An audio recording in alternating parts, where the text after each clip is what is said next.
Tem o que vocês pensam isso, mas é exatamente o contrário do que era antigamente. Porque antigamente você ia para a escola não para aprender a linguagem do bairro, aquela que você já sabe, porque essas crianças todas sabem falar daquele jeito e tal. Então não era para você aprender aquilo que sempre se soube, mas era para você aprender o código para você poder acessar a alta cultura. A cultura universal. Então a cultura universal que ficaria muito acima, né? Então a gente ia para a escola para poder não sair do nosso pequeno mundinho, do nosso ali quintalzinho muito limitado, da nossa vidinha espontânea, onde nós vivemos ali, né? E temos um acesso, podemos acessar a cultura universal, aquela que está distante da nossa existência natural, aquela que nós precisamos ter acesso, né? É mais ou menos assim. No entanto, quando eu tomo essa medida, eu estou desconsiderando completamente qualquer perspectiva, qualquer possibilidade de fazer isso. Porque no lugar de tirar as crianças do pequeno mundo em que elas estão, eu estou tentando encaixotar o mundo naquele pequeno universo onde as crianças existem. É mais ou menos assim, né? Comparando de outra maneira, a educação sempre foi um processo de pegar a criança no fundo do vale, pela mão, e levar até o cume das montanhas, até alturas irrespiráveis, para ela poder ver o mundo, para ela poder ver a quilômetros de distância.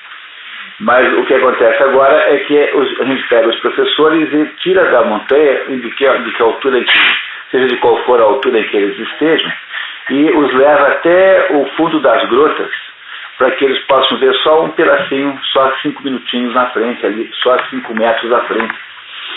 E é por isso que os professores parecem cada vez mais com os alunos, que é uma coisa engraçadíssima, como a história daquele português que queria hipnotizar o peixe e acabou sendo hipnotizado pelo próprio. Né?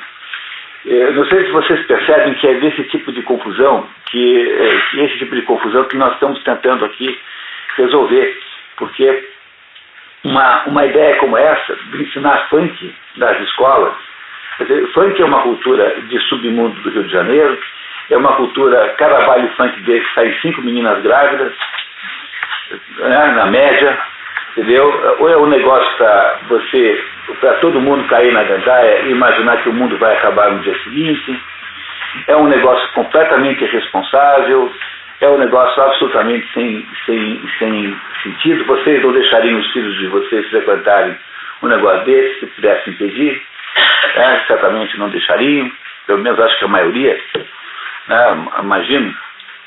No entanto, esse negócio, que é uma espécie de cultura musical do submundo, recebeu status de educação, de assunto educado. Vocês entendem, por esse exemplo que eu estou dando, o quanto nós perdemos de fato a noção do que seja verdadeiramente educação, o quanto nós estamos perdidos.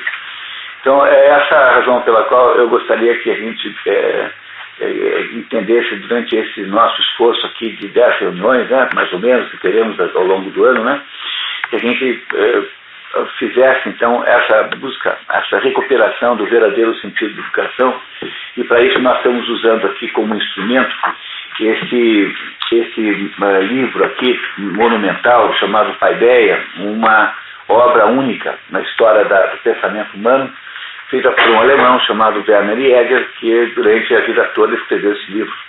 É um livro que se escreve a vida toda, é um livro que passa em olha para a civilização grega e tenta mostrar como é que um pequeno povo, separado por ilhas, nas condições materiais, digamos assim, mais precárias, foi capaz de ser coautor da metade do mundo.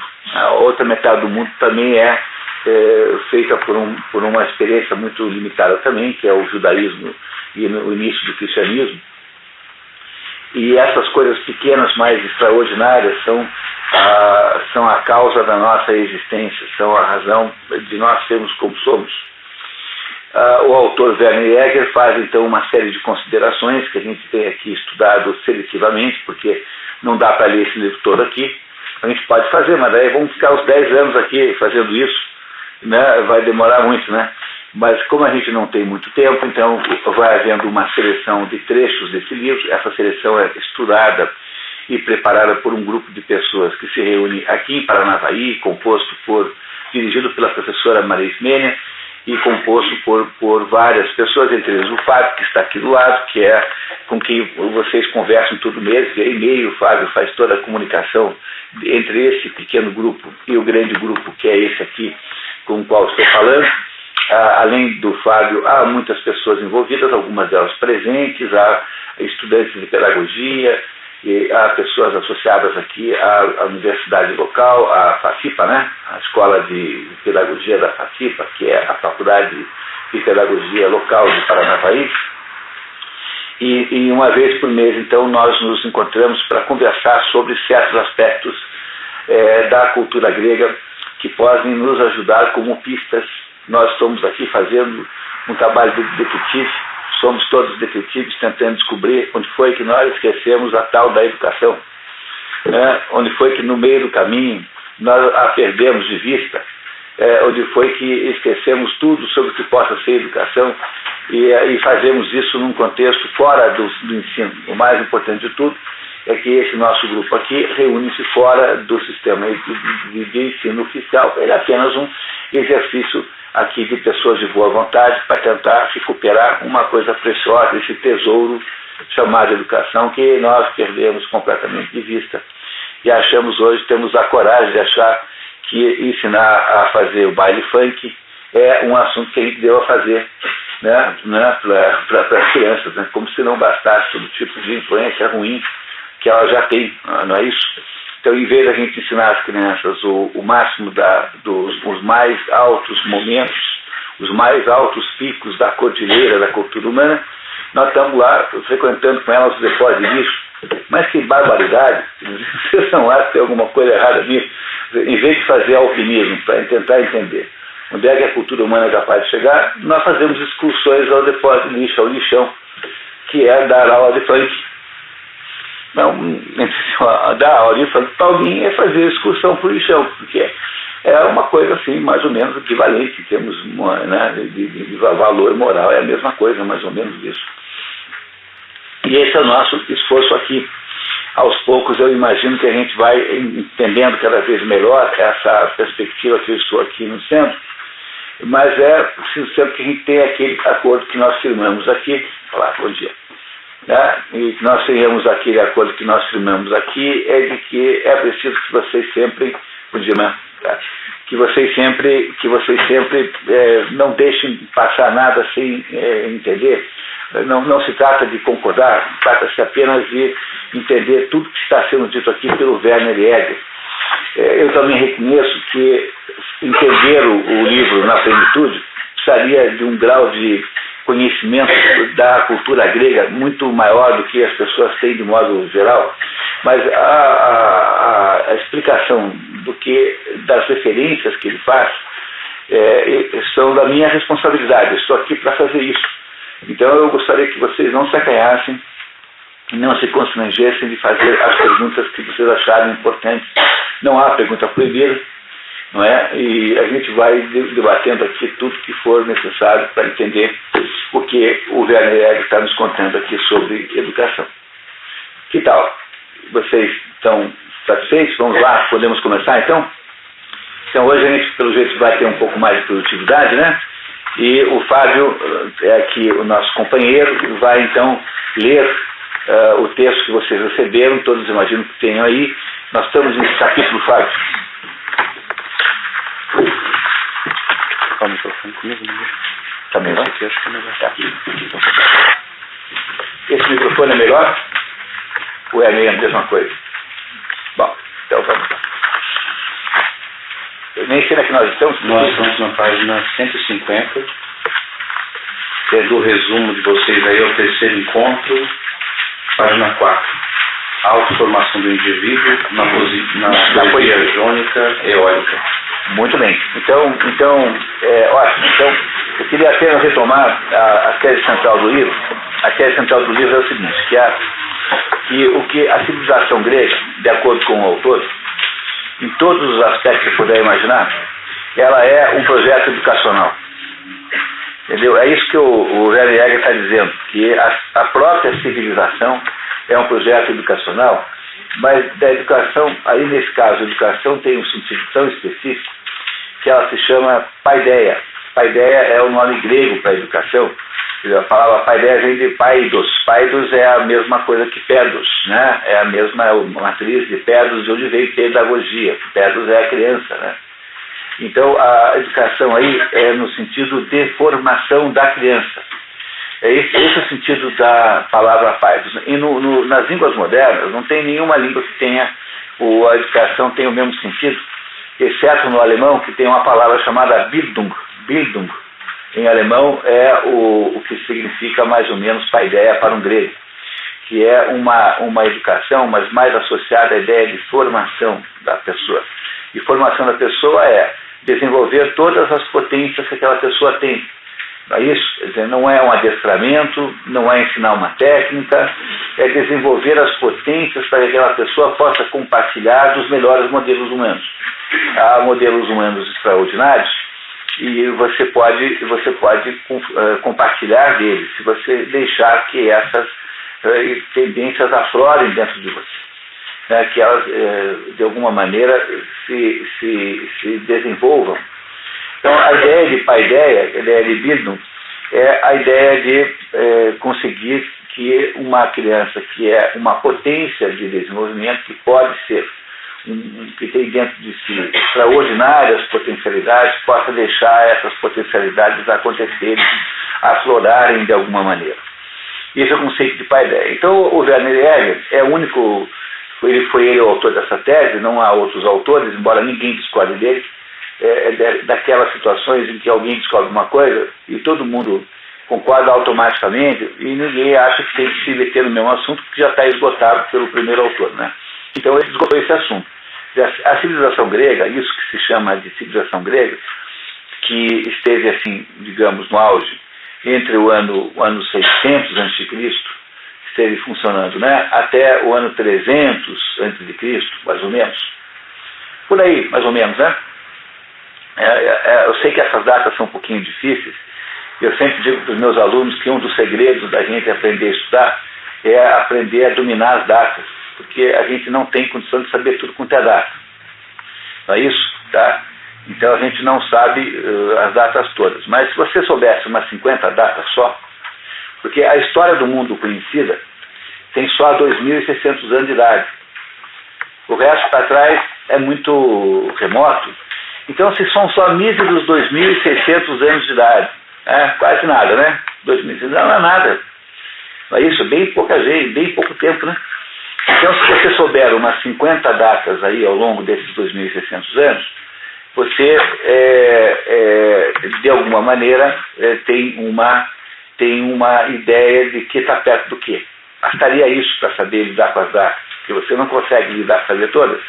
Então você tem que saber se está mais perto, mais longe da Revolução Francesa, ou se está mais perto, mais longe da morte dos Templários. Tem umas 50 datas, mais ou menos, que são as datas fundamentais com as quais você organiza a sua cabeça para datas.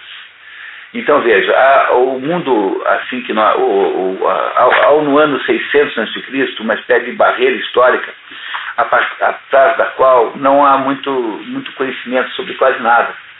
Mas no ano 600 a.C., há um monte de coisa incrível no mundo acontecendo. Há a constituição de Roma como sociedade, há o início da filosofia na Grécia, e aí então indo, né, o mundo grego para o seu ápice, há o advento do budismo lá na Ásia, há o cativeiro, por volta o cativeiro da Babilônia, que foi a destruição do primeiro templo dos judeus. Então você vê, né, no ano 600 começa uma porção de coisas importantíssimas. A Grécia obviamente existia antes, mas ela a partir não só do início da filosofia grega, Tales de Mileto é 600 assim, antes de Cristo, mas também por causa das experimentações políticas novas. Então, esse negócio chamado Grécia, que está sendo estudado aqui pelo Werner Jäger, vai aí mais ou menos de 600, 700 a.C. até mais ou menos 300 a.C. Aristóteles morre em 322. Outra data fundamental para lembrar, 322 a.C., porque com Aristóteles mais ou menos morre a inteligência grega. E daí para frente a Grécia não tem mais importância, não há nenhuma outra data importante na Grécia depois de 322 a.C. Então o tempo, digamos, em que a janela histórica, em que essas coisas todas aconteceram, é aí mais ou menos esses 300, 400 anos, entre 700 e 300, mais ou menos assim, tá? Antes de Cristo, né? Tá? É claro que eles naquela época não contavam o tempo assim, né? Nós é que contamos agora, porque eles não tinham a menor ideia que ia aparecer Jesus Cristo, né? Mas então nós é que contamos desse jeito, eles contavam por outro critério qualquer, que hoje que nós apenas convertemos, né? Convertemos tudo. Então o que aconteceu nessas ilhas ao longo destes 400, 500 anos, aí mais ou menos, foi uma experiência civilizatória notável, tão notável, que ela formatou boa parte do que é a nossa vida moderna. Então a gente não sabe mais do nosso vocabulário, nós usamos expressões aristotélicas, a própria ideia de silogismo, aquele negócio, premissa maior, premissa menor e conclusão, é uma descoberta aristotélica. O modo como nós pensamos e agimos é de alguma maneira grego. Somos todos meio gregos, em última análise, e meio judeus e cristãos, né? meio cristãos, no fundo. Essas duas coisas moldam a nossa existência. Nós somos uma mistura dessas duas grandes influências culturais, falando apenas em termos culturais. E o nosso autor aqui, o Werner Jäger, faz então uma análise passo a passo de cada um dos aspectos desta cultura grega, mostrando o quanto ela representava apenas, em última análise, uma aplicação educacional. Então, os poetas faziam poesia, faziam para quê? Para ensinar às crianças alguma coisa sobre o mundo. Os arquitetos faziam prédios, e os prédios eram feitos de um modo especial, eram feitos de um modo que repetisse, que representasse alguma coisa sobre sobre o cosmos, sobre a estrutura do mundo, que o arquiteto gostaria que as crianças entendessem. As roupas eram feitas de algum certo modo, sim, mas esse modo não podia ser qualquer um, tinha que estar associado à estrutura do mundo. Quer dizer, isso que os gregos fizeram ao longo desses 400 anos foi tentar transportar para o mundo do homem, ou seja, para a formação do homem, não é isso? O que eles haviam descoberto sobre as realidades do cosmos. Cosmos vocês já sabem isso, né? É uma palavra para a ordem. Cosmos é o modo como as coisas estão organizadas. As coisas têm alguma organização. Todo mundo desconfia disso facilmente, né? Porque nunca ninguém viu chover para cima. Como não chove para cima, de modo geral, então é de se desconfiar que há alguma ordem aí associada na direção da chuva. E assim por diante. Quer dizer, aos pouquinhos os gregos foram compreendendo coisas do mundo, foram percebendo coisas da natureza humana e da realidade, e foram simbolizando essas coisas, foram então transferindo essas coisas para a roupa, para a música, para a poesia, para a literatura, para a arquitetura, para os esportes. Os esportes para o grego não são uma competição de natureza como é a Olimpíada moderna, embora eles tenham inventado isso. As Olimpíadas são uma invenção grega, mas o sentido da Olimpíada para um grego é muito diferente do que é para um homem moderno, que é, no fundo, apenas uma atividade comercial, né? Mas o que é uma Olimpíada? É um negócio que está inserido aí num negócio chamado indústria do esporte, alguma coisa parecida com isso. Apesar de que os prêmios aparentemente são muito pobrinhos, né? Os suíços se esforçam aquilo tudo para ganhar uma medalhinha toda, não tem nenhuma caixa de uísque, né? Não é parece uma coisa Me parece uma coisa muito sem cabimento e sem sentido que tenha inventado um negócio desse. Mas, em todo caso, esse negócio de Olimpíada é apenas um esforço de natureza, tornou-se uma espécie de negócio. É uma espécie de negócio, business, para falar a palavra, né, que se usa por aí. É isso que é a Olimpíada. Para um grego nunca foi assim. A Olimpíada é uma maneira de o ser humano vencer os seus limites para se tornar mais parecido com os deuses. Portanto, um exercício de levar a condição humana para o seu limite superior. Tentar transformar-se um pouquinho num ser super-humano, apenas para mostrar que nós temos admiração e respeito pela nossa origem divina. E é isso que nós precisamos voltar a entender. Quer dizer, todas as nossas concepções modernas estão completamente distantes disso. Essa recuperação desse conceito de educação como formação é a trilha para a redescoberta do tesouro da educação, a trilha que nós estamos aqui tentando encontrar na nossa expedição aqui, em busca desse tesouro perdido chamado educação. Perdemos e agora temos que reencontrar de qualquer jeito. Escolhemos aqui então a consultoria dos gregos, por nós apresentados como pelo seu Werner Jäger, que é autor desse livro, cujos trechos nós estamos lendo aqui sequencialmente. Então esse capítulo que nós estamos lendo aqui está lidando com a poesia como forma de educação. É isso que ele está tentando nos dizer. E aí, então a gente retoma de que ponto, Fábio? No resumo de vocês, página 4, autoformação do indivíduo na poesia jônico-eólica, e no livro, página 150. Então tá, então não vimos nada ainda desse capítulo, né? Não. Ok, então, todo mundo pronto? Prontas? Tá, prontos? Então vamos lá então.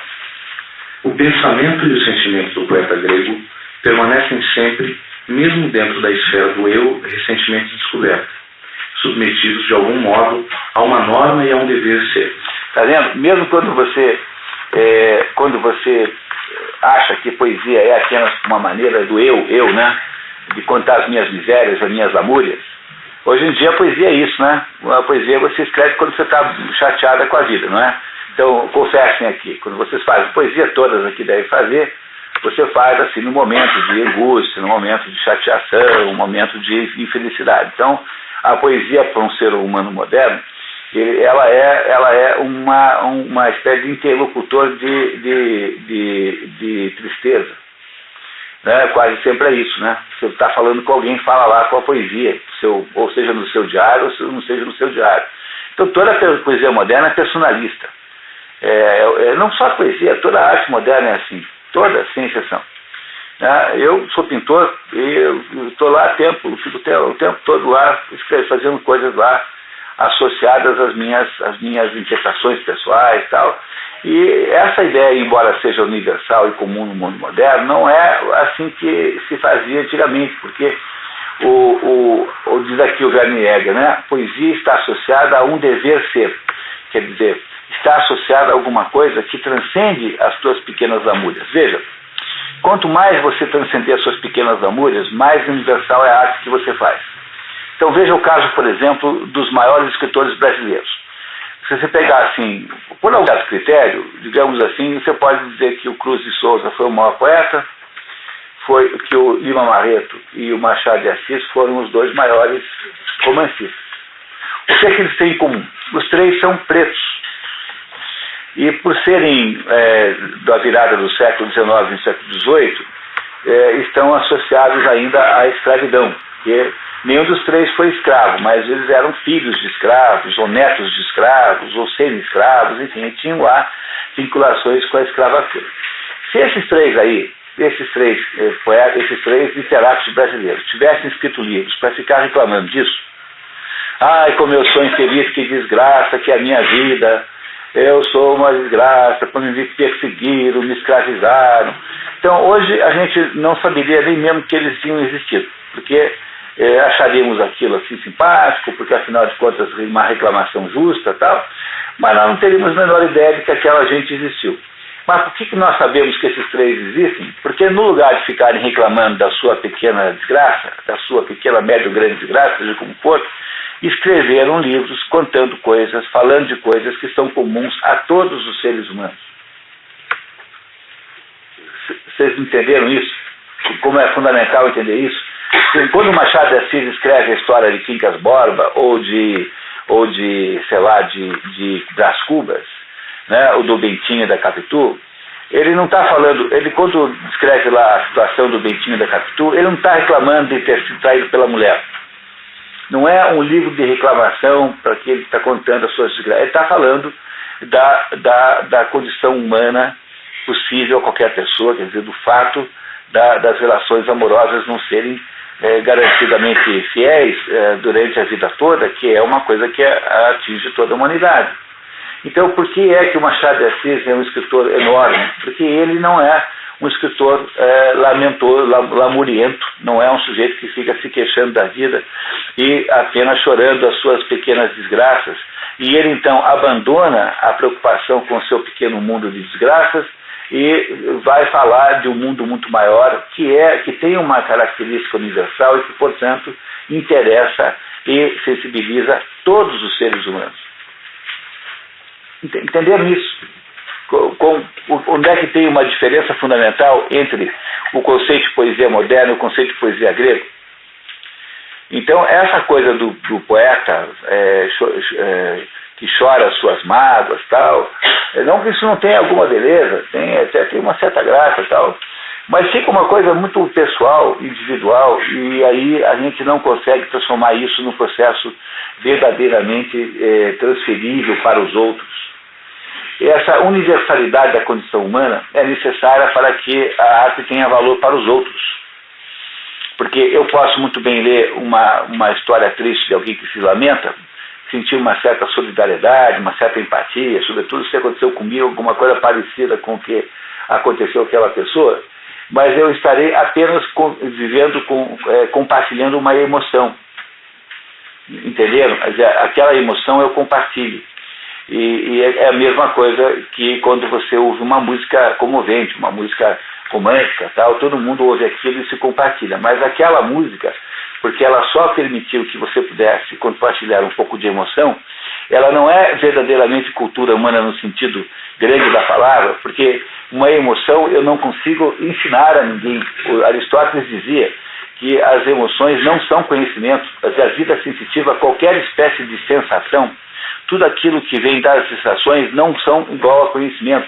Então, sentir frio não é conhecimento, porque quando eu sinto frio, eu não sei por que é que eu sinto frio. Eu não compreendo o mecanismo aí dermatológico pelo qual o frio me aparece no meu sistema sensitivo, né? Nervoso. Eu não sei por que o frio se formata. Eu não sei por que aparece de vez em quando está frio. Ontem à noite estava frio, né? Por que ontem à noite estava frio e antes de antes não estava frio? O fato de que eu sinto frio não me diz absolutamente nada sobre a origem do frio, a estrutura do frio, o mecanismo do frio e o metabolismo do frio no meu corpo. Portanto, sentir frio, sentir calor, sentir raiva, sentir amor, sentir prazer, sentir nojo, sentir qualquer coisa, não tem absolutamente nada a ver com conhecimento verdadeiro. Tem apenas que ver com a vida sensorial de cada pessoa. Então, quando você ouve uma música e se emociona, esse fato de você se emocionar com essa música e outras pessoas também se emocionarem, este fato não é um fato educacional. Vocês estão entendendo o que eu estou dizendo para vocês? É uma coisa bem importante isso. Quer dizer, não é educacional, porque educacional só seria se ele tivesse algum componente de conhecimento. E quando então eu faço uma poesia, não para permitir que você sinta uma emoção, mas para permitir que você perceba e aprenda algum pedaço fundamental da vida humana, do mundo, que você compreenda alguma coisa sobre você mesmo, esse fato é educacional. Essa poesia de que ele está falando aqui é essa poesia aqui que os gregos faziam. Não que não houvesse lá na Grécia gente que fizesse poesia sentimental. É claro que havia também, mas isso não era considerado a grande arte da cultura grega. Era apenas alguma coisa que existia, mas não estava, digamos, no coração do mundo poético grego, que é o que ele está aqui nos explicando. Pessoal, isso que eu falei para vocês é bem importante, vocês entenderam isso mesmo? Vocês não estão deixando de perguntar apenas por assim, constrangimento e timidez, então? Não. Pois não, essa universalidade que a gente pode pegar, por exemplo, em obras, em óperas ou áreas ou peças de música clássica, um Bach, um Beethoven, alguns autores que vão ser perenes, vão permanecer, diferente daquilo. Alguém pode lembrar do que foi o hit em 1984, a música mais tocada no rádio em 1984? Elas não tinham nem nascido aqui em 84, porque ninguém tinha nascido aqui ainda, Fábio. Tá? Então, a comparação é mais ou menos isso? É porque, veja só, a música é sempre um pouco difícil de fazer a comparação certa. O Fábio fez um comentário muito importante agora, que é porque o problema da música é o seguinte: música é sensação pura. Porque o que é, na verdade, você tem as obras de arte, elas têm três suportes existenciais, tem 3 meios pelos quais você toma conhecimento delas. O primeiro meio é pela palavra escrita. Tem uma palavra escrita que é aquilo que se chama genericamente de literatura. Esse é o meio mais eficaz de todos, porque o meio da literatura é sempre um meio, é como a diferença entre você tomar uma pílula e tomar a mesma substância direto na veia. Né? A literatura é tomar na veia direto, é muito mais eficaz, porque não tem que passar pelo sistema digestivo, vai direto ao ponto. Né? Então a literatura é mais ou menos isso, é a injeção na veia direto. Então você quer conversar com alguém sobre algum assunto, você vai direto na palavra escrita. Mas há dois outros suportes, que não a palavra escrita, que é o suporte do tempo e o suporte do espaço. Então, a arte e a descrição do tempo e a arte e a descrição do espaço. Quais são as artes do tempo? São as artes sequenciais. Quais são elas, basicamente? São fundamentalmente a música e a poesia, porque a poesia já é um pouco mista, tem um pouco de palavra escrita, mas também tem um aspecto musical na poesia. Os gregos diziam que poesia é igual a música.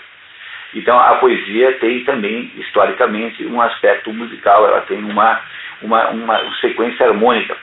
Então a arte do tempo mais importante de todas é a música. E a arte mais importante do espaço são as artes plásticas. A escultura, que é um tipo de arte plástica, e a arquitetura. Então essas são as 3 artes ditas do espaço. Por quê? Porque as artes do espaço são perceptíveis na sua totalidade automaticamente. Quando você olha um quadro, você vê uma cena. Você não vê os pedacinhos um por um. Pode ser até que você veja, mas você não percebe que vê assim. Você vê lá um quadro, tem lá uma cena campestre. Você não vê lá, estou vendo só o boi. Agora estou vendo só um pato nadando ali. Agora, estou vendo uma corruíra voando lá no canto lá. Está vendo? Estou vendo. Não, você vê uma cena campestre. Você vê um conjunto. Então, a arte do espaço apresenta-se a você num conjunto harmônico. Quando você vê uma igreja, você vê uma igreja totalmente inteira. Depois você pode procurar detalhes, mas primeiro você vê o conjunto, que se chama, nesse processo que os psicólogos chamam de Gestalt. A palavra alemã, Gestalt, tem esse sentido, o sentido de ver um conjunto. Usa-se essa palavra em psicologia, de modo geral, no mundo inteiro. Agora, quando você ouve uma música, você ouve a sequência de acordes. Você não ouve a diferença, a não ser que você preste atenção, você não ouve a diferença entre o baixo e o violino. Estão tocando juntos. Mas você não ouve essa diferença, a não ser que você preste atenção. Agora você ouve a sequência de acordes, não é isso? Então as artes do tempo são artes que aparecem para você sequencialmente, você as percebe na sequência. E as artes do espaço aparecem na totalidade. Bora, qual é o problema das artes do tempo e as artes do espaço? É que as artes do tempo e do espaço, por serem mais associadas aos sentidos do que a visão, no caso do tempo, do espaço, e ao ouvido, a audição, no caso do tempo. Aliás, há uma coisa que sempre me intrigou, que é o seguinte, né? Você pega a pintura é mais ou menos da autoria de 2 povos só, da Espanha e da Itália. Aí tem um pouquinho, 10% de holandês, que é Rembrandt, Vermeer, Rubens e tal. Então, você pega esses 3 povos, fizeram toda a pintura. Aí você pega a música. A música é mais ou menos da autoria dos povos alemães.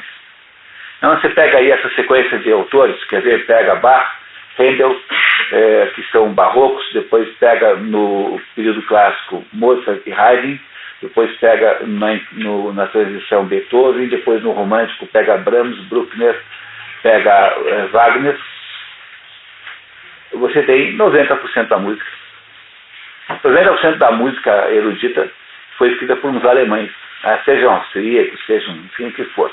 Liszt era de origem alemã, também, embora fosse nascido na Hungria, não é isso? Então você tem determinadas predominâncias, certos controles de alguns povos sobre alguns tipos, gêneros de arte. E eu tenho uma desconfiança que isso possa ter a ver com as religiões serem diferentes, porque os alemães que são, digamos, majoritariamente protestantes, têm uma igreja uma igreja nua, né? sem imagens. Então precisam ir lá tocar órgão para fazer a expressão da religiosidade. Enquanto que a cultura espanhola e italiana é extremamente visual. É extremamente visual, cheia de ícones, estátuas, imagens, enfim.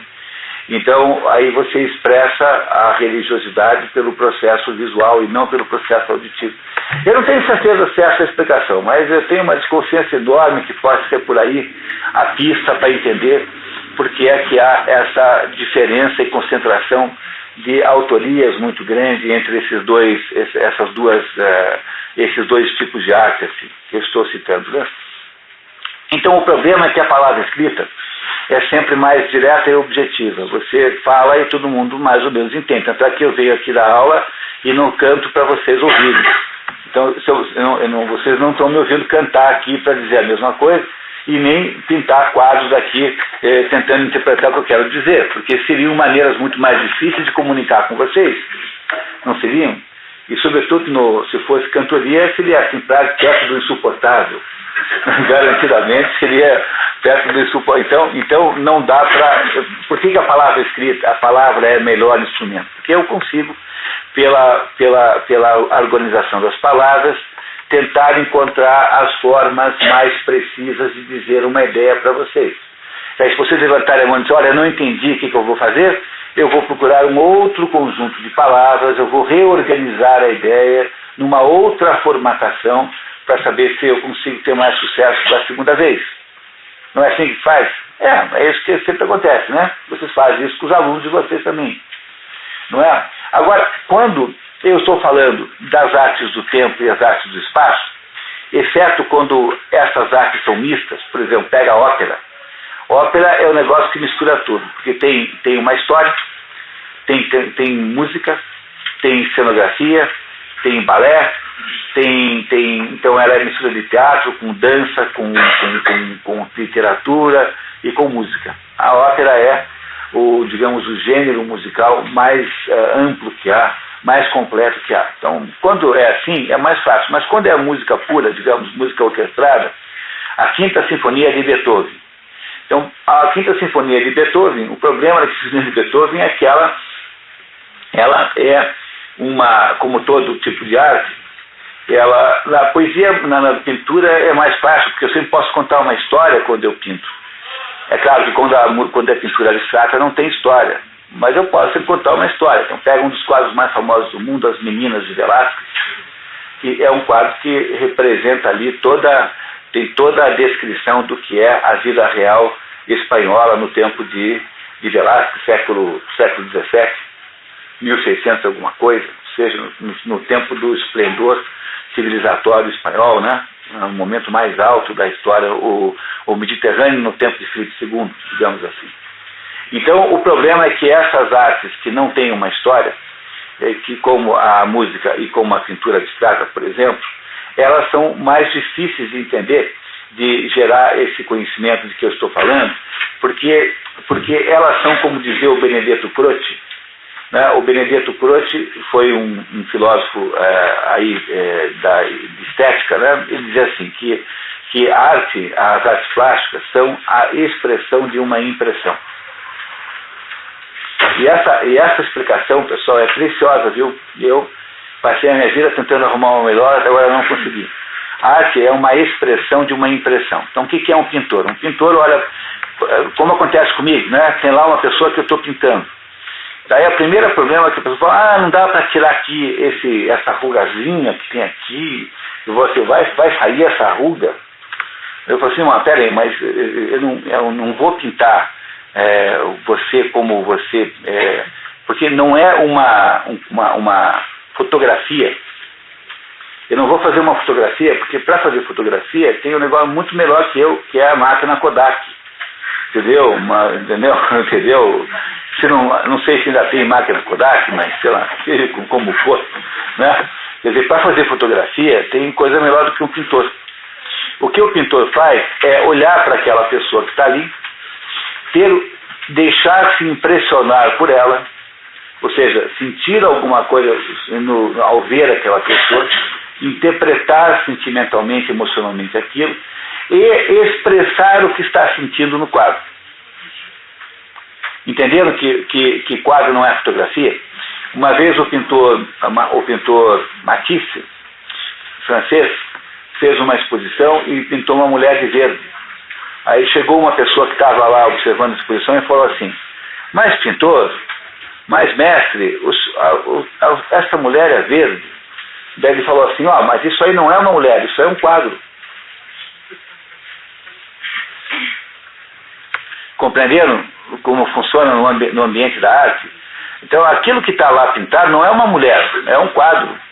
E, portanto, pode ser verde, contanto que o artista tenha tido alguma boa razão para expressar assim. Então, o problema é que algumas formas dessas que são expressionistas, não expressionistas no sentido de virem de uma expressão, né, e não como escola expressionista, cuidado.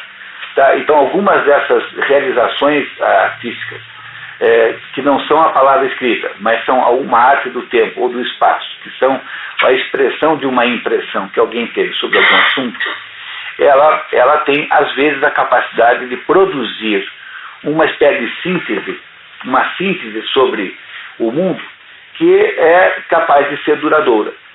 E, às vezes, ela não consegue produzir síntese nenhuma, ela apenas gera uma sensaçãozinha. E aí é que você sabe a diferença da pequena arte para a grande arte. Por que daqui a 5.000 anos a gente vai continuar ouvindo Johann Sebastian Bach? A gente não lembra nem mais do ritmo, que existia até pouco tempo atrás. A gente já esqueceu o ritmo, mas o Johann Sebastian Bach é um sujeito que viveu no século em 1700, né? 1600 para 1700. Portanto, é alguém do século XVII, século XVIII. E, no entanto, parece completamente atual. Nesse momento que nós estamos falando, no mundo há milhares de pessoas que estão ouvindo Johann Sebastian Bach, e, no caso do Ritchie, só a mãe dele está ouvindo ainda os discos do Ritchie, imagina, que no máximo. Nem a mulher, sobretudo, não está ouvindo. Essa, sobretudo, não está mais ouvindo os discos do Ritchie.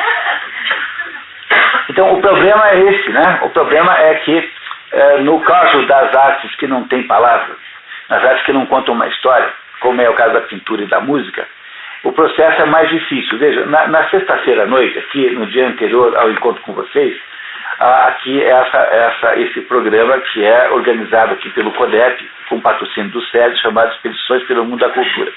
Então, o que a gente faz aqui? A gente faz uma viagem para entender obras de literatura, portanto de palavra escrita. Não é isso? Mas poderia ter outra obra. O CODEP poderia ter um outro curso na quinta-feira à noite chamado Expedições pelo Mundo da Música, em que viria alguém aqui, colocaria aqui essas grandes obras e ajudaria a compreender, a interpretar essas obras todas. E também poderia ter um outro programa chamado Expedições pelo Mundo das Artes Plásticas, em que apareceria alguém aqui, projetaria aqui as meninas de Velázquez e iria conversar com vocês. Quer dizer, poderia ter 3 programas no lugar de um. E não há nenhuma razão pela qual não se pode fazer isso. Quer dizer, é só questão aí de haver oportunidade aí de fazer isso. O CODEP certamente faria.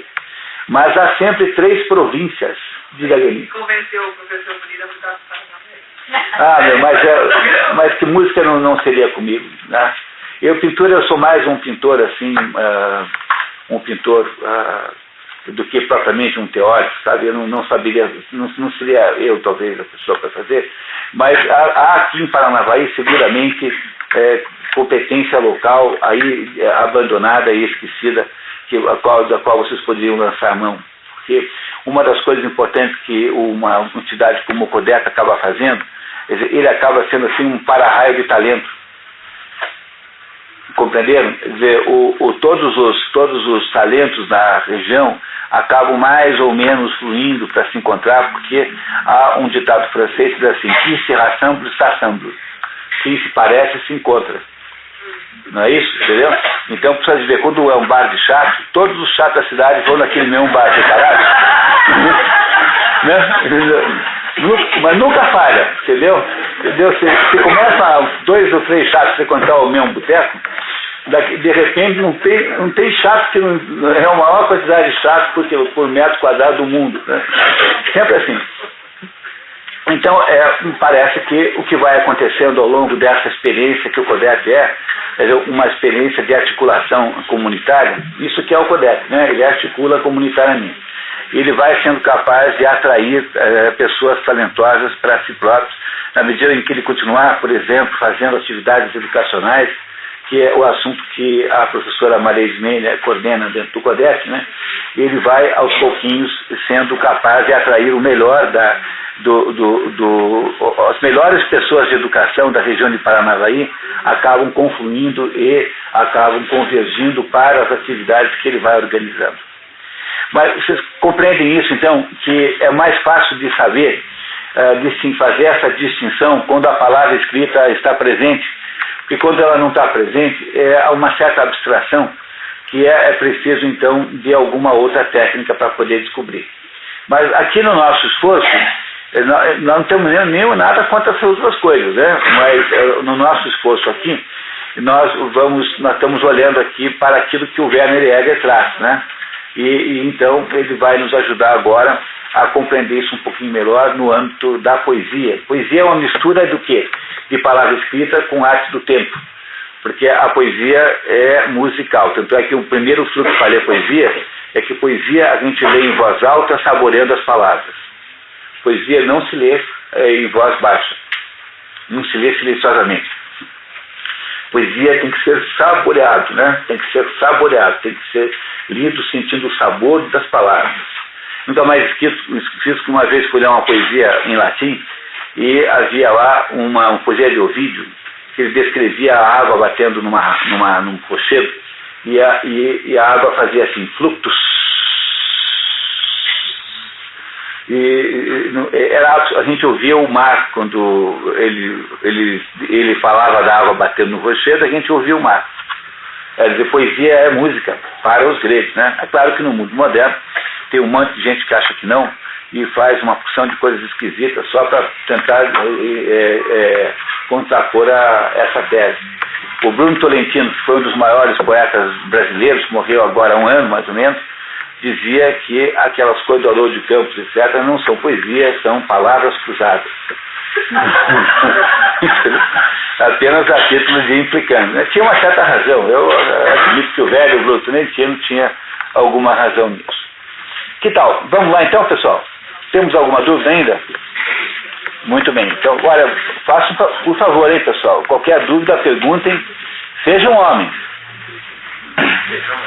Tá? Muito bem. Então vamos lá. Explicaremos isso com maior detalhe e rigor. Longamente impregnados daquela ideia, não nos é fácil conceber com clareza e precisão o que Aquíloco e outros poetas da sua espécie entenderam por individualidade. Não é, por certo, o sentimento cristão e moderno do eu, da alma individual, cônscia do seu íntimo e próprio valor. Para os gregos, o eu está em íntima e viva conexão com a totalidade do mundo circundante com a natureza e com a sociedade humana, nunca separado e solitário.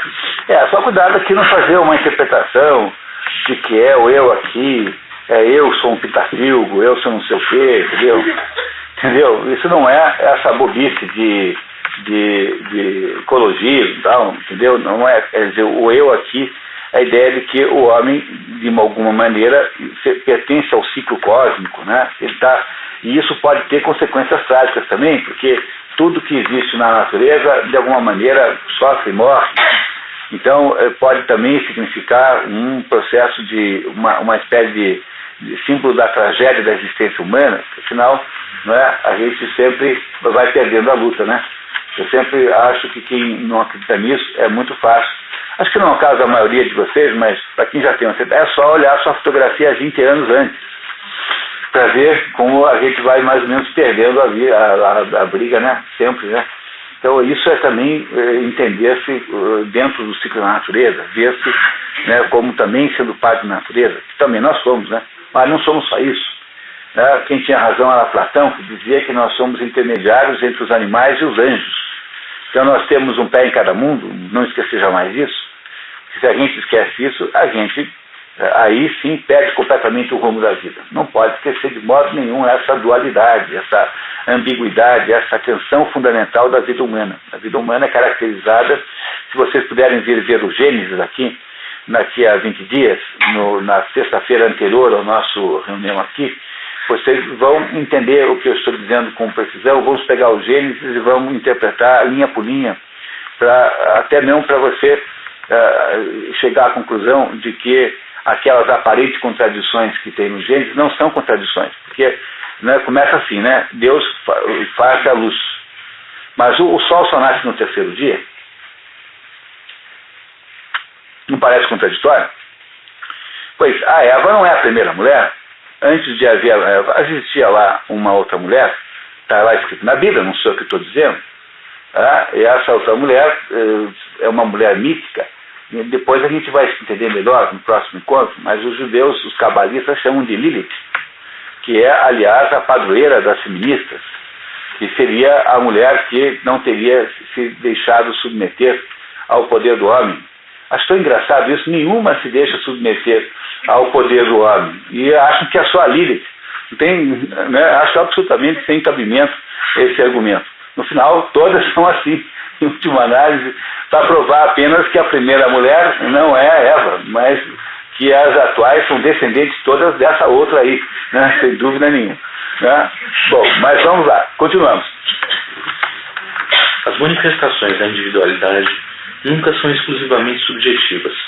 Seria preferível dizer que, numa poesia como a de Arquíloco, o eu individual, o eu individual busca exprimir e representar em si próprio a totalidade do mundo objetivo e suas leis. Está vendo? O eu quer representar um mundo objetivo. Quer dizer, ela é pessoal, eu individual, mas não é subjetiva.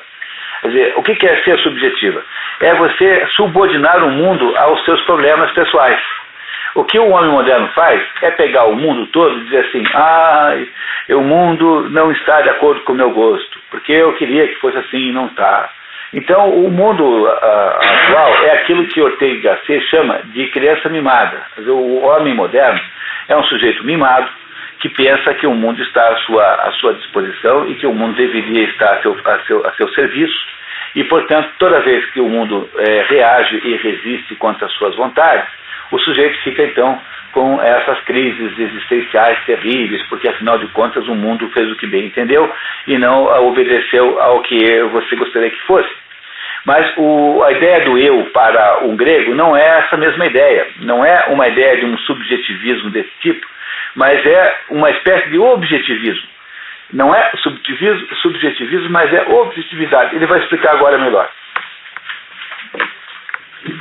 Não é pelo mero extravasamento da subjetividade que o indivíduo grego alcança a liberdade e a amplidão de movimentos da sua consciência, mas sim pela sua própria objetivação espiritual. E é na medida em que se contrapõe ao mundo exterior, regido por leis próprias, que ele descobre as suas próprias leis internas. Então ele está sempre associado com alguma coisa que o transcende. E é por isso que ele não é um eu lamentativo, lamurioso, um eu de reclamação, não é uma criança mimada reclamando da vida o tempo todo, não é uma pessoa mal acostumada com direitos e com prerrogativas que acredita serem divinas para si próprias, mas é uma ligação, é uma percepção da sua diferença com relação ao mundo, com a clareza, né, de quem está separando o sujeito do objeto, apenas isso. É esse o sentido em que uma poesia grega lida com o eu, com o indivíduo. Então, ele não está aí para fazer reclamações contra o mundo, mas está aí para entender o que é que ele representa dentro do mundo. Essa é a diferença entre as duas possibilidades, entre as duas maneiras de fazer. Compreenderam isso? Tá? Muito bem. Eu não estou dizendo que não tem um valor você falar de você mesmo, mas isso é uma coisa muito... Aliás, um diário é ter diários é uma das práticas que se perderam, que tem muito valor, sabe? Eu acho que o diário, que é o exercício de pensar sobre o que está acontecendo com você, quando eu era mais consultor de empresas, eu sempre mantinha um diário antes de ir dormir. Por exemplo, estava aí em São Paulo, num hotel, fazendo um trabalho lá em São Paulo, morando num hotel. Então, antes de dormir, eu escrevia tudo que eu achava que tinha acontecido naquele dia, naquele assunto. E isso depois gerava informações preciosas que eu usava para fazer melhor no dia seguinte, porque quando você conversa sobre o que está acontecendo, isso sempre é bom. Por isso que quase toda a terapia psicológica funciona. Porque o sujeito tem lá um problema qualquer, todo mundo tem problema, né? Aí você procura um psicólogo. Aí você senta lá na frente do psicólogo, deita no divã, não com o psicólogo, né? Por favor, né? Tá? E o psicólogo, e você começa a contar o seu problema para o psicólogo. Mas o ato de contar o problema para o psicólogo é igual a contar o problema para você mesmo. Como você está conseguindo falar do assunto, de alguma maneira você equaciona o sofrimento, entendeu? Organiza o sofrimento. Porque aquele sofrimento que era um sofrimento difuso, um pouco sem delineamento, né, sem limites, agora você começa a entender um pouco melhor como ele é, entendeu? É como criança pintando um livro, pintando um desenho. Se ela delinear, se ela reforçar o contorno do desenho com uma tinta escura, fica mais fácil de pintar dentro. Então essa é uma técnica que, por exemplo, no Paraná, quem ensinou pintor a fazer isso foi o Guido Viário, foi o maior pintor que já andou pelo Paraná em toda a sua história. Então, a primeira coisa, você desenhou a figura para fazer um quadro, né? Desenha com carvão no quadro, aí você pega o pincel com tinta preta, por exemplo, e marca o contorno. Porque se você marcar o contorno, é muito mais fácil pintar dentro do que sem marcar o contorno. Então é isso que você faz quando você vai ao psicólogo. Você então senta lá e começa a contar a sua vida lá, o seu problema para o psicólogo. E como está sendo capaz de falar, e a palavra de alguma maneira cura, a palavra cura, né? Claro que não significa que quem é tagarela é mais saudável do que quem não é. Porque o fato de você falar sobre os seus problemas pode ser, depois de um certo ponto, até um problema. Gente que não para de falar dos seus próprios problemas não está se curando, mas tornou-se apaixonado pela própria desgraça. Entendeu? Então é por isso que não é uma boa ideia tagarelar o dia inteiro, chegar para o motorista o cobrador do ônibus e chegar assim: olha, você sabe que eu briguei com meu marido hoje? Porque o meu marido fez isso, aquilo. O cobrador de ônibus vai achar estranho você contar para ele de manhã esse episódio e tal. Entendeu? Não é para ficar tagarelando o dia inteiro sobre os seus problemas. Mas, ao mesmo tempo, quem não fala nada sobre os seus problemas tem o defeito oposto, que é a incapacidade de equacionar o sofrimento. Porque o sofrimento psicológico tem que ser, de alguma maneira, organizado para poder ser solucionado. Como com qualquer psicólogo, seja qual for a técnica que ele use, você irá contar os seus problemas de alguma maneira, então as terapias todas funcionam nas primeiras 5, 6 vezes. Porque o que funcionou não foi o psicólogo, foi você mesmo que fez dar certo. Esse é mais ou menos o princípio da confissão também. A confissão católica tem esse sentido também. Quer dizer, na medida em que você conta o que você fez, de alguma maneira você toma consciência verdadeira da sua própria vida. Também tem esse fator curativo, portanto. A confissão católica é uma espécie de terapia. Não é isso? Tirando os seus aspectos espirituais, está vendo? Quer dizer, sem considerar os aspectos espirituais, que são os aspectos espirituais de perdão, de redenção, Quer dizer, só sob o ponto de vista psicológico já funciona. Porque funciona mais ou menos como é a tal da confissão para o psicólogo. Apesar de que para o padre não se dá nenhuma informação precisa, como, por exemplo, nomes, endereços, telefones, coisas assim. Não. Tem-se que dar apenas uma ideia aproximada da natureza do pecado, mas não é para você contar para Deus detalhes da sua vida íntima. Nunca faça isso, primeiro porque Deus já sabe todos, e segundo, porque vai que ele acredita. Já pensou? Estamos todos roubados, entendeu? Nunca confesse para Deus, assim, com muito entusiasmo, os seus pecados, que vai que o homem acredita. Já pensou? Não faça isso de jeito nenhum, tá? Continuamos, pessoal. Página 159. Essa indicação de paz é para mim aqui, tá? Que eu estou lendo o livro no original, tá? O que dissemos da sua relação com Homero confirma-se nestes poemas reveladores da concepção do mundo de Arquílogo. Exorta os amigos a resistirem viril e pacientemente ao infortúnio e aconselha a oferecê-lo todo aos deuses. Tudo que o homem tem lhe é dado por Tiche e Moira. Tá, então vamos olhar para isso aqui, tá? Cuidado aqui, né? Muito bem. Muitas vezes... Só um minutinho, que na verdade eu estou aqui um pouco perdido aqui. Exorta os amigos a resistirem. Então, o que dissemos da sua relação com o homem confirma-se nesses poemas reveladores da concepção do mundo de Arquílogo. Então ele está falando do Arquílogo ainda, né? Exorta os amigos a resistirem o viril e pacientemente aos infortúnios e aconselha a oferecer todo aos deuses. Tudo que o homem tem lhe é dado por Tique e Moira. Tá? Temos uma explicação do que é Tique e Moira aqui embaixo? Não temos. Então o que é Tique? Tique é, para um grego, Tique e Moira. Moira é o que Moira é uma palavra, na verdade, latina, que é a palavra que se refere às parcas. Ou melhor, desculpe, Moira é a palavra grega que para os latinos significa parcas. E o que é a Moira? Moira são as deusas que conduzem o nosso destino. São 3 parcas, que são 3 mulheres. Cloto, peraí, como é o nome das 3? Já vou lembrar, tá? Essa, Láquesis, Cloto, e a terceira agora eu não lembro, já vou lembrar, que moram no inferno, e quando alguém nasce, uma fia tem uma roca, e ela fia a vida de cada pessoa. A segunda enrola aquele fio, para dar uma ideia de quanta duração terá aquela vida. E a terceira, que é a mais cruel das todas, corta com uma tesoura para encerrar a nossa vida. Esse é o conceito de Moira. Quer dizer, o Moira é o conceito do destino incontrolável, ao qual você não tem acesso, porque a quantidade de vida que alguém possa ter depende de fatores que essa pessoa não controla. Quer dizer, você pode tentar se comportar bem, olhar para os lados quando atravessa a rua, não comer excessivas porcarias, enfim, todo mundo pode fazer aí prevenção da própria saúde.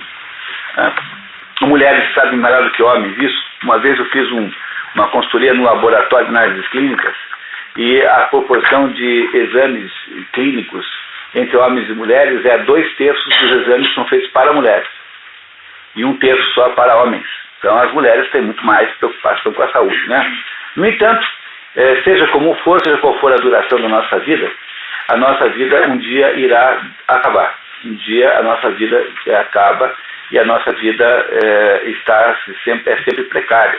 E, portanto, nós não temos meio de impedir que forças que nós não controlemos definamos a quantidade da nossa existência. Toda criança chega numa certa idade tem um medo enorme da morte, sobretudo da morte do pai e da mãe. Não sei se vocês repararam nisso, eles ficam apavorados com a perspectiva da morte. Deve ser aí uma idade aí de 4, 5 anos, 3, 4, 5 anos, quando eles descobrem a existência da morte e ficam apavorados. Eu tenho uma filha que, quando teve essa mesma crise, a solução que eu encontrei para o problema foi ir com ela até um cemitério e ir de túmulo em túmulo calculando quanto tempo tinha durado cada pessoa. Porque como no túmulo tem lá as datas de nascimento e morte, né? Então a gente olha para aquelas datas e calcula. E aí diz assim, ó filha, essa pessoa viveu 92 anos. E essa pessoa aqui viveu 12 dias. Essa aqui viveu 35 anos. Essa aqui viveu 28 anos. Essa aqui viveu 92. Essa viveu 75. Então, o que a gente tem que entender é que cada um vive uma quantidade de tempo diferente conforme critérios que nem sempre a gente consegue definir, porque, no fundo, você não controla o que as moiras calcularam para você. As moiras é que estabelecem essa circunstância da sua vida sobre a qual você não tem controle. Aí vale só aquela poesia do Fernando Pessoa, maravilhosa. O Fernando Pessoa tem uma poesia que diz assim: sob a lápide do meu túmulo haverá 2 datas, a do meu nascimento e da minha morte. No meio, todos os dias são meus. E esse é o sentido de tique. Entenderam? Entenderam o que é tique, moira? É isso que eu acabei de dizer para vocês, expresso maravilhosamente bem pela poesia do Fernando Pessoa. Vocês compreendem que um poeta é capaz de dizer uma coisa que o Werner Jäger precisaria de 10 páginas para explicar, ele consegue dizer a mesma coisa em 2 linhas. Então, como é que ele explicou a mesma coisa do que é tique e moira? É assim: sob a lápide do meu túmulo haverá 2 datas, a do meu nascimento e da minha morte. No meio, todos os dias são meus. Não é uma maravilha isso? Então, temos aí a moira e a tique. Temos as 2 coisas aí ao mesmo tempo. Isso é a vida humana. A vida humana é o quê? É você fazer o melhor que você pode dentro de limites que você mesmo não estabelece. É ter uma vida. A vida humana é sempre uma vida heróica. A melhor vida humana é sempre a vida heróica.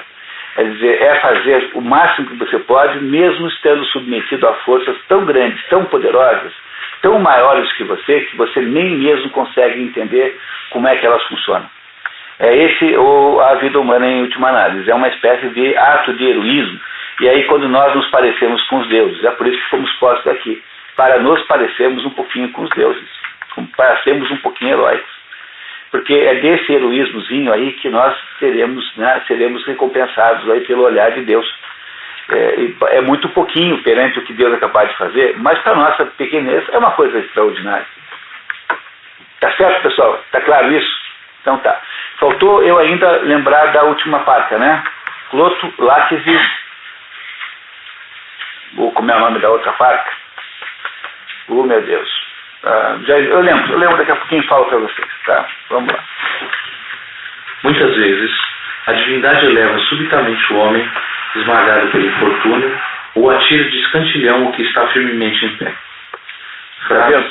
A divindade eleva subitamente o homem, esmagado pelo infortúnio, ou atira de escantilhão, quer dizer, derruba no chão aquilo que está em pé. Essa é a vida humana, é o destino incompreensível, é a roda da fortuna, é a providência, é alguma coisa que acontece com você sem você saber por que acontece. Frases como esta encontramos a cada passo no pensamento grego posterior. Quando fala da força de tique, a religiosidade de Arquíloco tem raiz no problema da tique. A sua experiência de Deus é a experiência da tique. O conteúdo destas considerações e, em parte, o seu vocabulário vem de Homero. Mas a luta do homem contra o destino é transferida do mundo sublime dos heróis para a esfera da vida cotidiana. Entenderam? Olha só, a vida do homem contra o destino, contra o que as moiras estão inventando lá, enquanto você está aqui se esforçando um monte, né, já saiu de cara atrasada, já teve que acordar cedo hoje, entendeu? Já não fez a maquilagem do jeito que você queria, entendeu? Já deixou de botar ruge, não sei o que e tal. E você, enquanto você está aqui fazendo esse esforço todo, estão lá no inferno as moiras, brincando lá com o novelinho da vida com o novelinho da sua vida. Pô, mas que desgraça que é uma coisa dessa. É dizer, no entanto, se isso acontece do ponto de vista do próprio conceito da vida humana, é possível transferir isso para a vida cotidiana. Mas o que é isso, meu Deus? O nome disso é educação. Isso que é educação. é você ensinar a pessoa a viver a sua vida no seu âmbito cotidiano pequeno, como se fosse um herói lutando contra o destino. Pois é isso que é educação, não é ensinar a dançar no baile funk. Entendeu? Não é isso que é educação, pelo amor de Deus. Quer dizer, não é possível que a gente tenha perdido tanto assim o mar para a mina. Nós realmente perdemos o mar, perdemos óculos, entendeu? Perdemos tudo ao mesmo tempo. Não é possível uma coisa dessa. É. Muito bem, continuamos. O palco do drama é a vida do poeta, que, a exemplo da epopeia, sente a sua personalidade humana ativa e sofredora, e enche a sua própria existência com a imagem da concepção ética do mundo. Muito bem. Dúvidas, pessoal? Vamos em frente? Página. Acabou esse capítulo. Todo mundo recebeu aí o quarto encontro? Página 174. Né? 174, tá. Vamos lá então. Solon, começo da formação política de Atenas. Então eu preciso falar uma coisinha sobre isso. Solon foi o grande pensador político prático, né? Legislador, não é um pensador político teórico. O maior pensador político teórico da Grécia foi Aristóteles, seguido de Platão. Então esses aí são teóricos da política. Então pensam um fenômeno político, né? Cientificamente, mas o sujeito que teve a maior importância sob o ponto de vista prático como legislador, como criador de mecanismos políticos foi Solon. Solon, então, foi o inventor desse modelo que se chama de democracia, que é a base da democracia moderna. Portanto, cuidado que a democracia grega não era uma democracia como no mundo moderno, porque para os gregos só havia democracia entre os cidadãos. Os cidadãos eram apenas os gregos, os habitantes da cidade, da polis, que não eram escravos e nem servos, né? Portanto, que tinham autonomia política.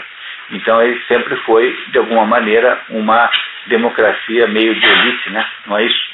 Então, mas o Solon é o sujeito que desenvolve esse negócio, que pensa pela primeira vez nesse negócio e vai dando uma formatação política diferente para a polis. Aqui no caso, cuidado, tá? Estamos falando de Atenas, porque, como vocês sabem, a que nós chamamos de Grécia é uma ficção, é apenas um modo de dizer, porque cada cidade, cada polis, cada cidade-estado, cada ilhazinha daquelas tinha lá um jeito específico de ser, e nem todos tinham o mesmo jeito de fazer política. Tanto é que Aristóteles, para escrever o livro Política, ele analisa 144 constituições. Sendo que essas análises desapareceram, exceto uma, que foi descoberta só no século XIX, chamada a Constituição de Atenas. As outras todas, embora não tenha sido ele que tenha feito, né, ele pediu para os alunos fazerem, mas ele considerou 144 constituições diferentes para chegar às conclusões do livro A Política. E então cada lugar desses tinha um jeito diferente de ser. Então aqui, quando estamos falando agora de Solon, estamos falando de Atenas, tá? Que é a mais importante cidade-estado da Grécia, que é onde vicejou a filosofia, o teatro, enfim. Isso que nós chamamos de cultura grega veio sobretudo de Atenas, embora ele tenha já falado de Esparta, tenha falado de outros lugares, mas Atenas é o coração do assunto do que nós estamos falando aqui. É a cidade-estado mais importante de todas. Compreenderam isso, né? Mas, então tá, continuamos, por favor. A cultura ática foi a primeira a equilibrar as duas forças, o impulso criador do indivíduo e a energia unificadora da comunidade estatal. Ática é Atenas, tá? Tá bom? Cultura ática é Atenas. Apesar da afinidade com os jônios, a quem a ática tanto deve sob o ponto de vista espiritual e político, compreende-se claramente esta diferença fundamental entre o movimento centrífugo da liberdade dos jônios e a força centrípeta e construtiva dos áticos. Assim, se explica que no campo da educação e da formação, as estruturas decisivas dos gregos se têm desenvolvido em solo ático. Quer dizer, Atenas, tá? Os monumentos clássicos da cultura política grega, de Solon até Platão, Tucídides e Demóstenes, são, na sua totalidade, criação dos filhos da Ática. Solon é esse legislador. O Platão é o filósofo grego, foi aluno de Sócrates e professor de Aristóteles. Mas já muito depois, né? Muito depois. Platão morre em essa data não lembro, mas Platão aí é alguma coisa como 30 anos mais velho que Aristóteles, mais ou menos isso. 20 e poucos anos mais velho que Aristóteles. Tucídides é um historiador que escreveu um livro famosíssimo chamado A Guerra do Peloponeso, que é a descrição da guerra que houve lá entre Atenas e Esparta, ou melhor, entre um grupo de cidades lideradas por Atenas contra um grupo de cidades lideradas por Esparta. E Demóstenes é o sujeito contemporâneo de Aristóteles, que era um orador público, quer dizer, era um político que ficava na praça reclamando que os atenienses não estavam prestando atenção à ameaça que estava vindo da Macedônia, de Filipe II. Então esse Demóstenes era um discursador para que os atenienses se precavessem contra a periculosidade do Império Macedônio. E depois a história deu toda a razão, né? Porque Filipe II conquistou Atenas e chegou à Grécia, e em seguida o seu filho Alexandre o Magno, que foi aluno de Aristóteles, fez o Império Macedônio, não é isso? Então o Demóstenes ficou famoso porque dizia-se que ele era gago e para fazer discursos ficava muito estranho, né? Que era esquisito. Então ele ficava na beira do mar fazendo um discurso com a boca cheia de pedregulhos, como metodologia, como terapia para aprender a falar direito, então tinha que falar para poder vencer o barulho do mar e com os pedregulhos na boca até aprender a falar. Isso deve ser obviamente, folclore, né? Mas o Demóstenes passou a vida inteira fazendo, então, denúncias contra o perigo iminente da invasão da Grécia pelos macedônios, né? Os macedônios são gregos imigrados lá para a Turquia, onde hoje é a Turquia, onde, aliás, Aristóteles é macedônio, sob todo ponto de vista rigoroso, é macedônio. E esses Alexandre e tal não são um povo diferente do grego, só que tinha feito lá uma colônia lá na costa da Ásia, né? Ásia Menor, hoje Turquia, e que esse Demóstenes aqui tinha medo, né? Essa é a história de Demóstenes. Pois não?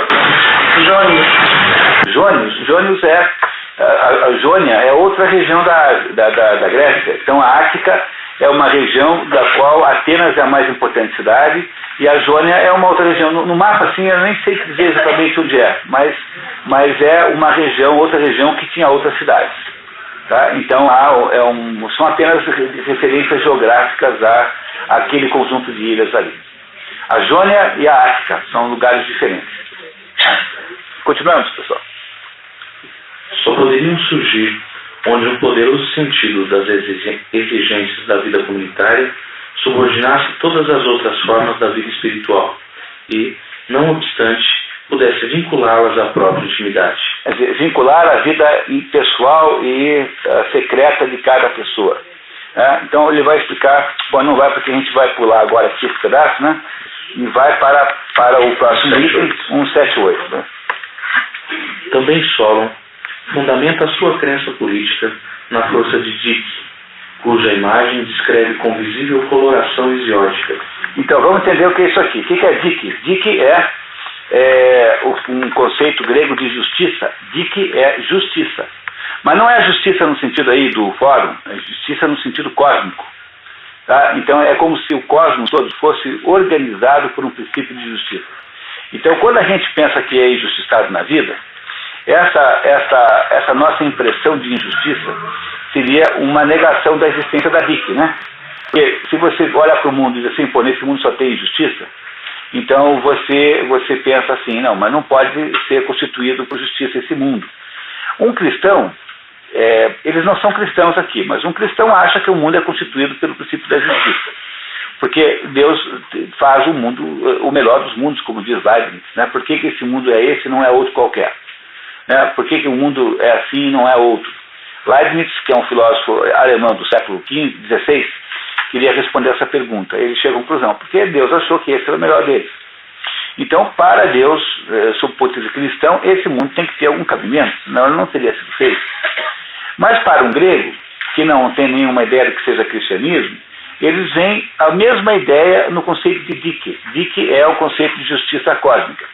Mas, às vezes, parece que o mundo é injusto contigo. com você, comigo, enfim, parece a nossos olhares que o mundo não é justo. Ora, mas o que significa isso? Significa que não significa que o mundo não seja justo, significa que nós não somos capazes de perceber a justiça intrínseca do mundo. Por que não somos capazes de entender? Porque a nossa visibilidade do mundo é uma visibilidade muito baixa, muito pequena, porque nós estamos inseridos num mundo que é muito curto, muito rápido, estamos inseridos numa vida de 70 anos, 70 e poucos anos, 80, enfim, imagine, vai até 90, já mais raramente além de 100. Então estamos inseridos num pedaço da história do cosmos muito pequenininho, e nós não somos capazes de entender os mistérios que estão por lá de lá. Portanto, é bom que vocês logo entendam o seguinte, que existem dois tipos há dois tipos de mistérios. Quando você olha para o mundo é cheio de mistérios. E há dois tipos de mistérios. Há os pequenos mistérios, que são os mistérios desse mundo cósmico aqui agora, desse mundo, digamos assim, visível, esse mundo que eu consigo, pelos cientistas, medir, que eu consigo fazer experimentação. Esse é um tipo de mistério, chama-se pequeno mistério. Os pequenos mistérios são associados a esse mundo visível. E há uma outra coisa chamada grandes mistérios, que são os mistérios que estão no âmbito do mundo em que Deus vive. O problema que nós temos quando nós nos deparamos com as pretensas e aparentes injustiças do mundo, é que como nós só entendemos os pequenos mistérios, nós ficamos inventando maneiras de compreender tudo a partir deles. Então começam aquelas coisas esquisitas do tipo assim, aqui se faz, aqui se paga. Como é que você pode saber disso? Desde quando você tem capacidade de saber isso? Porque quem diz assim, aqui se faz, aqui se paga, está dizendo que só existem os pequenos mistérios, aqui se faz, aqui se paga. Só reconhece a existência deste mundo. Porque como não há nenhum outro mundo, onde é que você iria apagar os seus pecados? Apenas nesse aqui. Mas se você acha que existe um outro mundo espiritual, que não é esse mundo daqui, quer dizer, um mundo que transcende esse mundo, por que não imaginar que você possa eventualmente pagar no outro mundo? Ou melhor do que isso, por que não imaginar que uma vida muito injustiçada nesse será profundamente compensada com uma vida muito favorável no outro? Não é assim? Aí você vê a absurdidade que é alguém afirmar, aqui se faz, aqui se paga. Porque você teria que fazer a afirmação contrária. Você teria que dizer assim, aqui se faz bem e se ganha bem então. Quer dizer, quando a gente pensa assim, então vira todo mundo gigolô do próprio sucesso, né? Quer dizer, todo mundo que é bonzinho vai ser rico, vai ter saúde, vai andar de Rolls Royce, vai casar com a Gisele Bündchen, não sei o quê, entendeu? Enquanto que os que são malvados vão casar com a Aracide Almeida, entendeu? Sei lá, não sei. Entendeu? As mulheres vão casar lá com o Costinha. Então, a mulher que for boa nesse mundo vai casar com o Bandeiras, lá, Paulo Bandeiras, Giannichini. E as mulheres que forem mazinhas nesse mundo vão todas casar com o Costinha. Vocês não parece que vocês estranham que alguém possa afirmar uma coisa dessa? Pensa bem. Não, vamos parar um minutinho para pensar nisso. Será que vocês me prometeriam que nunca mais vão falar assim? E se vocês prometerem que nunca mais vão dizer isso, eu já vou ter me realizado como professor, já vou pedir a aposentadoria, hoje é o meio-dia. Porque veja, não é possível que a gente consiga raciocinar as coisas desse jeito. Uma pessoa que diz que aqui se faz, aqui se paga, por consequência, aqui se faz, aqui se ganha, por que seria o contrário, né? Não podia ser o contrário também. É a pessoa que acha que só existem os pequenos mistérios desse mundinho aqui, vagabundo que nós vivemos. Entendeu? Agora, se você acredita que há um outro mundo, que não é igual a esse, e esse mundo é onde estão os grandes mistérios, então você pode muito bem supor que aquilo que acontece com você nesse mundo aqui pode ser retribuído bem ou mal no outro, e não apenas nesse aqui. Para não ficar com a ideia fantasiosa da vida, com besteira do tipo assim, tá vendo? Passou ali um sujeito de cadeira de rodas, uma criança ali com cadeira de rodas, tá vendo? Aquele sujeito ali, aquela criança, na outra vida, atropelou uma criança com automóvel e fugiu. Então agora nasceu paraplégico, nasceu com não sei o quê. É por isso que aquela criança está na cadeira de rodas. Mas que absurda, mas que barbaridade e pretensão que é você imaginar que isso possa ser verdade. Mas não dá para a gente pressupor que possa existir um outro mundo? Porque, veja, todas as desgraças humanas, todas as misérias humanas, não são nada perto de uma vida eterna, por exemplo, prometida pelo cristianismo. Então, será que não dá para a gente imaginar que esse pequeno mundo aqui em que nós vivemos possa ser muito pequeno e insignificante com relação ao outro? Não tem um sentido você imaginar uma coisa dessa, mas quando você desconhece a existência do outro mundo, aí você fica prisioneiro de uma armadilhazinha que você mesmo criou, de achar que tudo que acontece com você tem alguma coisa a ver com essa porcaria desse mundo aqui, pô, mas tenha dó, tenha paciência. Não dá para raciocinar assim. É muito pequeno isso, é muito precário, é absolutamente absurdo, não tem cabimento nenhum. Entenderam isso? Então, o que os gregos dizem, que é uma coisa chamada dike é justiça cósmica. A justiça cósmica é alguma coisa que transcende esse mundo daqui. Quer dizer, é como se, no fundo, tudo estivesse ordenado por princípios de justiça completamente certos e claros. O que acontece na prática é que nós não conseguimos entender o que acontece conosco, porque a nossa visibilidade do fenômeno é muito pequena. Então nós nos rebelamos contra coisas da vida, porque nós não consideramos que elas podem ter alguma razão misteriosa e secreta que só será revelada, por exemplo, no juízo final. E esse é o problema de rebelar-se contra a vida da gente, porque a nossa vida às vezes parece profundamente errada e injusta. E é claro que nós somos atingidos por atos injustos, não tem a menor dúvida. E é por isso que tem que ter uma justiça terrena. Tem de ter justiça na Terra. No entanto, a justiça cósmica, aquela que está acima dessa terrena e que no fundo é a justiça que irá definir a nossa existência, ela tem de existir de alguma maneira, porque senão o mundo seria muito estranho se ele fosse um negócio aleatório. Pô, se não chove para cima, por que o mundo não teria que ter uma regra de justiça implícita a si própria? Mas o fato de que eu não entendo plenamente como é esse processo de justiça, porque ele parece inacessível, não me autoriza a ficar achando que eu tenho que explicar todas as coisas que acontecem comigo aqui como consequências disso. Quer dizer, a ideia de que eu acabei de dar uma topada na ponta da mesa porque eu fiz uma coisa errada um minuto atrás, é uma ideia muito infantil, é muito bobinha, no fundo não tem cabimento. Quer dizer, a gente não pode tentar entender as causalidades assim, com tanto primarismo, né? O mundo é mais complexo do que isso, a vida é mais complexa do que isso. Então, entenderam a ideia do conceito de Dike? Que é o conceito de justiça cósmica. Isso é Dike, a justiça cósmica, que regulamenta o mundo, que rege o mundo. E por que é que ele está dizendo, ele faz isso de modo exíldico, né? Como é que ele chama aqui? Exódico, porque ele diz que isso parece com um modo como Exildo fazia. Lembra do Exildo? Exildo é aquele sujeito que escreveu 2 obras, uma chamada Teogonia, a outra chamada Os Trabalhos e os Dias, em que nesse livro Trabalhos e os Dias ele manda uma carta para o irmão dele que tinha feito lá uma tapeação na herança. E diz assim: olha, meu irmão, você me roubou, eu não vou fazer nada, mas eu queria só que você compreendesse que você fez uma coisa injusta, quer dizer, você está agindo na direção contrária às leis do cosmos. Quer dizer, o Exildo é o primeiro, de acordo com o Werner Jäger, que defende a ideia da justiça como sendo um princípio sobre o qual nós deveríamos conduzir a nossa vida. Porque ele não é um princípio moral do ser humano, é um princípio do cosmos, que se manifesta, né, que se reflete na vida humana. Então, o que o Exildo diz é que viver a vida com um princípio de justiça é viver a vida em harmonia com o cosmos, que é nada mais nada menos do que o princípio de educação do grego. Né? O que é você ser educado? Aprender como funciona o cosmos para orientar a sua vida de acordo com isso. Né? E não é aprender a dançar funk. Não é isso? Você tem uma dúvida?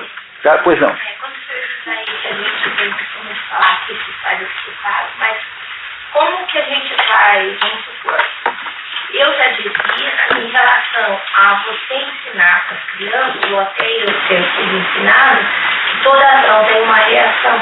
Então, se você tem uma atitude, claro que não é essa regra, não é regra, mas eu queria que o senhor me dissesse assim, o que é esse meu pensamento tem, se eu posso ter essa visão aqui nesse mundo, mesmo sabendo que, como cristã, nas possibilidades cristãs, né, de ação e reação, que eu faço, por exemplo, um aluno meu, ele foi preso e foi espancado na cadeia por ele ter cometido um ato ruim, então ele está sofrendo a consequência de uma coisa que ele fez. Mas aqui são coisas diferentes, tá? Porque ações geram outras ações, que é que você está chamando de reação. Ação gera outra ação, não é isso? Então, a vida é cheia desse princípio, porque é assim que as coisas acontecem na prática. Então, você pode até falar desse assunto com um pouco mais de abstração. Por exemplo, toda vez que a gente comete um ato ruim na vida, de alguma maneira nós cometemos um ato ruim em nome de toda a humanidade.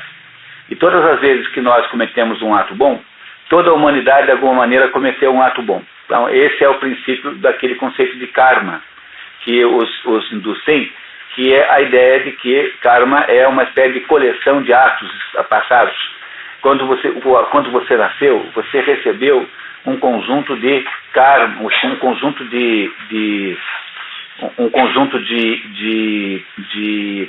uma coleção, uma herança de ações dos seus antepassados.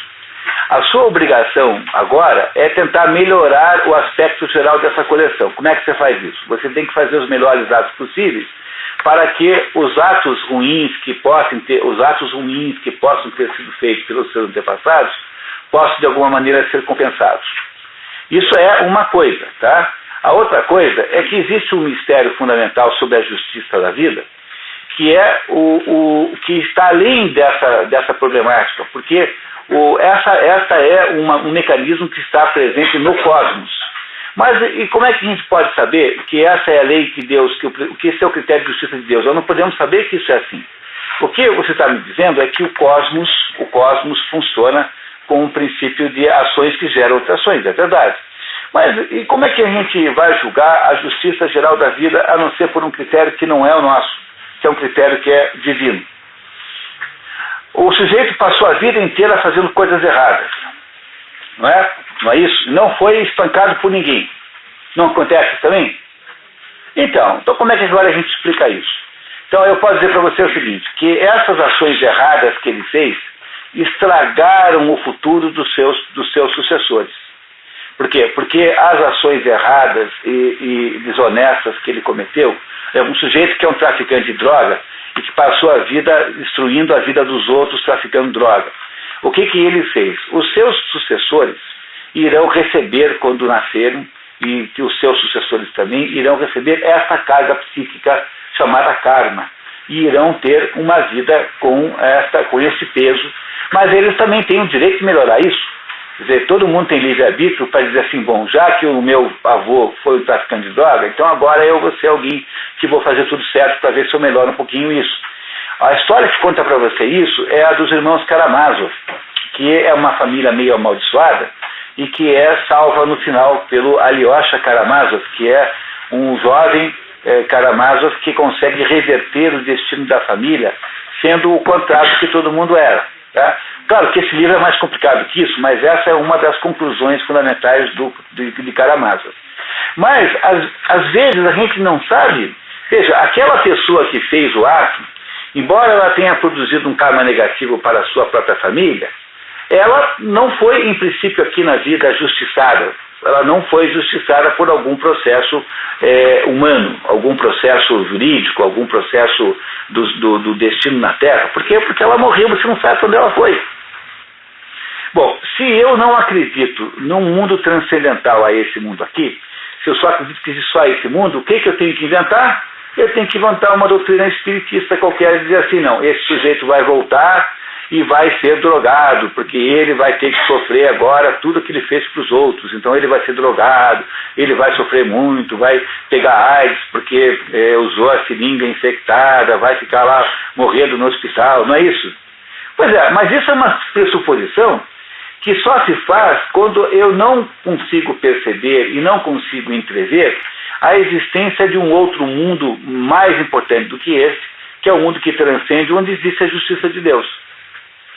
Então, como eu não aceito a existência desse mundo, como eu não olho para ela de verdade com a sério, então eu fico tentando resolver todos os problemas por esse mundo que está aqui. E é isso que eu não consigo fazer.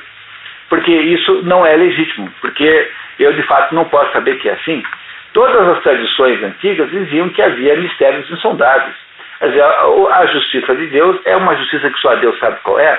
Então é preciso você pressupor que pode ser que aquela vida desgraçada que você teve aqui, por exemplo, imagine alguém que teve uma vida muito ruim por várias circunstâncias. A pessoa nasceu muito doente, a pessoa tem uma vida muito difícil, a gente diz que é pobre, não é isso? Não é ruim ser assim?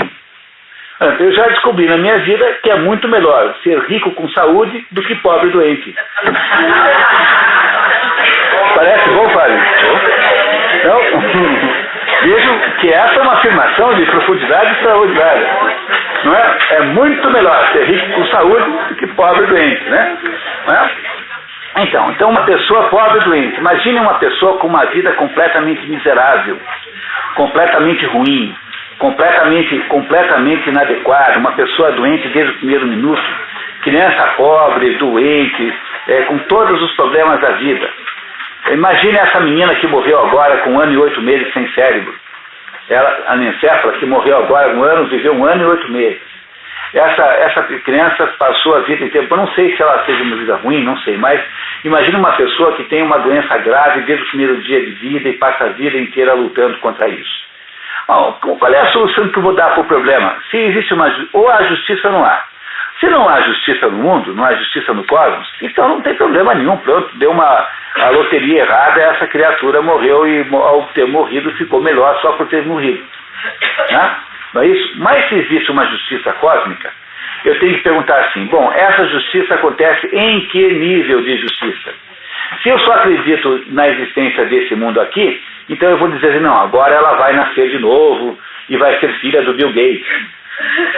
Entendeu? E vai ser bonita, filha do Bill Gates, e vai ser uma porção de cor, e vai ter vai ter lá, vai ganhar de presente lá o automóvel da Barbie. Entendeu? Essa menina que morreu agora. Ou então eu digo assim, só um minutinho, ou então eu digo assim, não, essa menina, essa pessoa viveu uma vida miserável, mas Deus tem um projeto para ela num outro mundo que não é esse aqui. E o que é uma vida miserável de 1 ano e 8 meses, para quem vai poder ter, por exemplo, sob o ponto de vista do cristianismo, a vida toda, a eternidade de felicidade? Pois não, Leoninho? Eu sempre penso assim, a pessoa pode ter um monte de problema na vida, mas depende de como ela encara isso. Então ela pode ter tudo, né? Então eu penso sempre assim, tudo que acontece na vida da gente é porque Deus permite e para o nosso crescimento, vamos dizer assim. E dependendo de como a gente reage para as situações da nossa vida, é o que a gente vai ter depois. Pois eu concordo, não tem nenhuma discordância disso. Só o problema é que a gente fica achando que só existe esse mundo daqui. Então a gente se acostuma a achar o mal-estar e a gente botar na cabeça essa ideia de que tudo que a gente faz aqui, a gente paga ou recebe aqui. E isso é uma visão muito pobrinha da vida. Por favor, desistam desse negócio.